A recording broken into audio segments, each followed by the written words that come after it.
Assalamualaikum warahmatullahi wabarakatuh.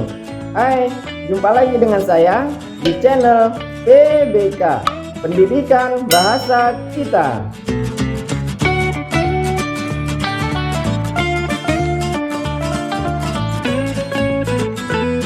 Materi yang saya bahas yaitu teks sejarah.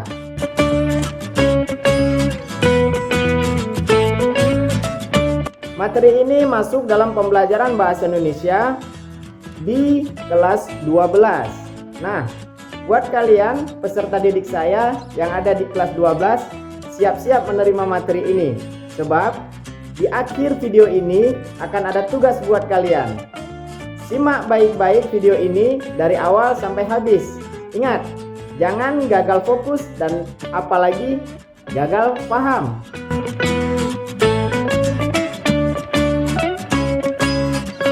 Sahabat, di dalam kehidupan kita tentu ada masa lalu yang pernah kita lalui.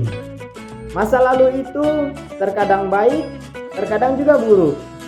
Nah, masa lalu inilah yang akan menjadi sejarah buat kita. Kemarin, tepatnya tanggal 17 Agustus, kita sama-sama merayakan Hari Kemerdekaan Indonesia. Di hari kemerdekaan itu, kita bisa sama-sama mengenang bagaimana sejarah panjang Indonesia ini bisa menjadi merdeka. Nah, kalian tentu pernah membaca atau pernah menonton cerita sejarah. Dalam cerita sejarah, kita akan menemukan yang namanya tema, alur, dan gaya pencitraan yang sangat beragam.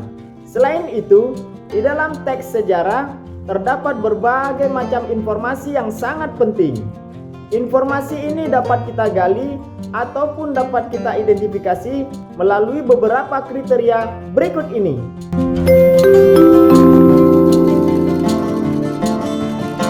Berdasarkan peristiwanya, cerita sejarah dapat diidentifikasi menjadi dua. Yang pertama, cerita sejarah yang benar-benar kenyataan atau cerita sejarah yang benar-benar terjadi. Yang kedua, cerita sejarah secara khayalan atau cerita sejarah yang tidak benar-benar terjadi, seperti cerita novel, cerita cerpen, dan cerita-cerita dalam bentuk khayalan lainnya.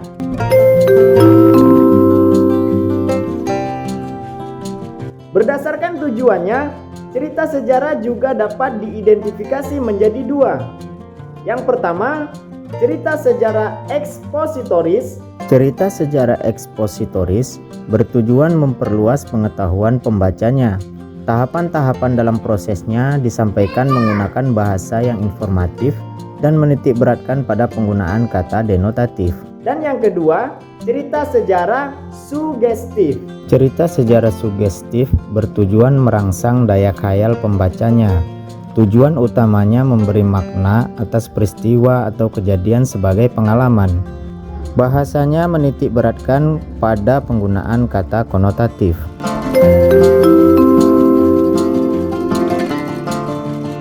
Sahabat, banyak sekali manfaat yang kita peroleh ketika kita mempelajari teks sejarah.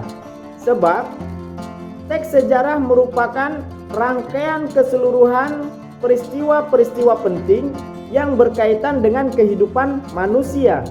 Berikut ini adalah beberapa fungsi atau beberapa manfaat ketika kita mempelajari teks sejarah.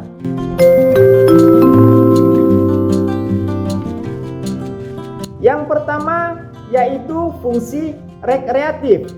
Fungsi ini memunculkan perasaan senang atau perasaan gembira.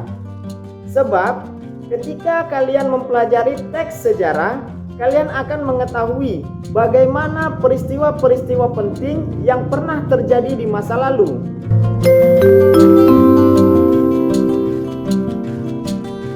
Yang kedua, yaitu fungsi inspiratif. Dengan mempelajari sejarah, maka rasa ingin tahu kalian akan bisa menjadikan inspirasi, imajinasi, serta kreativitas kalian untuk keberlangsungan hidup, baik secara berbangsa maupun secara bernegara, sehingga keberlangsungan hidup kalian itu akan menjadi lebih baik.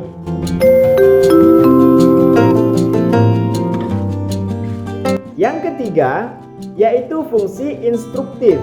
Artinya, sejarah merupakan alat bantu untuk menyampaikan materi pembelajaran.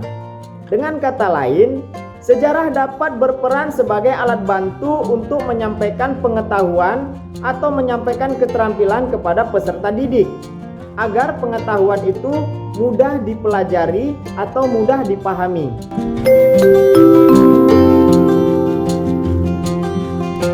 Yang keempat, yaitu fungsi edukatif.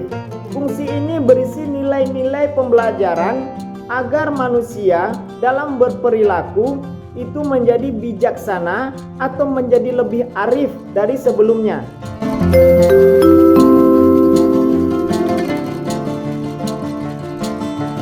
Itulah penjelasan singkat mengenai teks sejarah. Nah, dari beberapa penjelasan tadi, tugas bagi peserta didik saya yaitu menjawab pengertian teks cerita sejarah. Apa itu teks cerita sejarah?